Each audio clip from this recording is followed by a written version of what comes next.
बिस्मिल्लाहिर्रहमानिर्रहीम। अस्सलाम वालेकुम। आज के नए लेक्चर के साथ मैं हूँ सादिया सुफियान। आज हम जिस टॉपिक पर डिस्कस करेंगे वो है concept of measurement, assessment and evaluation in education. यानी कि एजुकेशन में मेजरमेंट, असेसमेंट और एवेलुएशन के कॉन्सेप्ट को इनकी डेफिनेशंस की मदद से हम समझने की भरपूर कोशिश करेंगे। तो आइए शुरू करते हैं इनकी डेफिनेशन से। सबसे पहले है मेजरमेंट।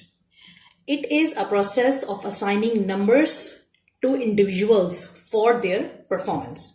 यानी कि ये एक ऐसा अमल है जिसकी मदद से इंडिविजुअल्स को, स्टूडेंट्स को, लर्नर्स को, पढ़ने वाले को उसकी परफॉर्मेंस के बिहाफ पर नंबर्स दिए जाते हैं।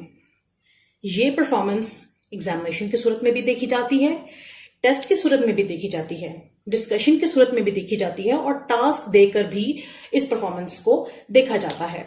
उसके बाद बच्चों को या इंडिविजुअल्स को जो मार्क्स असाइन किए जाते हैं वो मेजरमेंट कहलाती है।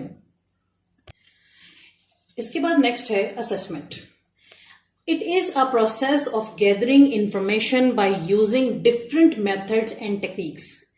यानी कि इसमें मुख्तलिफ मेथड्स और टेक्निक्स का इस्तेमाल करके इंफॉर्मेशन को यकजा किया जाता है। बच्चों की कारकर्दगी के बारे में मुख्तलिफ तरीक़ेकार का इस्तेमाल करके मालूमात का ज़ख़ीरा इकट्ठा करना असेसमेंट कहलाता है।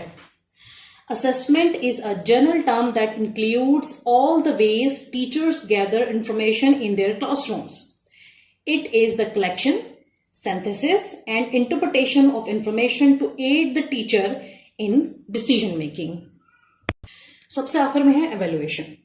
It is a process of making value judgment about a project, a student, a program or an institution। Value judgment का मतलब है कि हतमी फैसला, आखिरी फैसला। ये एक प्रोसेस है जिसमें हतमी फैसला किया जाता है about a project या किसी स्टूडेंट के बारे में, किसी प्रोग्राम के बारे में या किसी भी इंस्टीट्यूट के बारे में। Basically, evaluation is a wider term than assessment and measurement. It uses the information collected through measurement and assessment. In education, it is basically concerned with making decisions about worth of teaching and learning programs, institutions, or different projects like curriculum development, science project, middle school project, etc. in light of their achievements against their objectives. इस graph की मदद से एक बार फिर समझने की कोशिश करते हैं। असेसमेंट वो अमल है जिसमें बच्चों की कारकर्दगी का जायज़ा लेने के लिए मुख्तलिफ तरीक़ेकार का इस्तेमाल किया जाता है। मेजरमेंट में बच्चों की उस परफॉर्मेंस के मुताबिक उनको मार्क्स दिए जाते हैं। फिर असेसमेंट और मेजरमेंट की मदद से बच्चे की परफॉर्मेंस को एवेलुएट किया जाता है ताकि बच्चे की कारकर्दगी के बारे में हतमी फैसला किया जा सके। उम्मीद है आज का लेक्चर आपको पसंद आया होगा। इससे रिलेटेड अगर आपको मज़ीद किसी टॉपिक के बारे में इंफॉर्मेशन चाहिए तो आप कमेंट बॉक्स में उस टॉपिक का नाम लिखकर भेजें।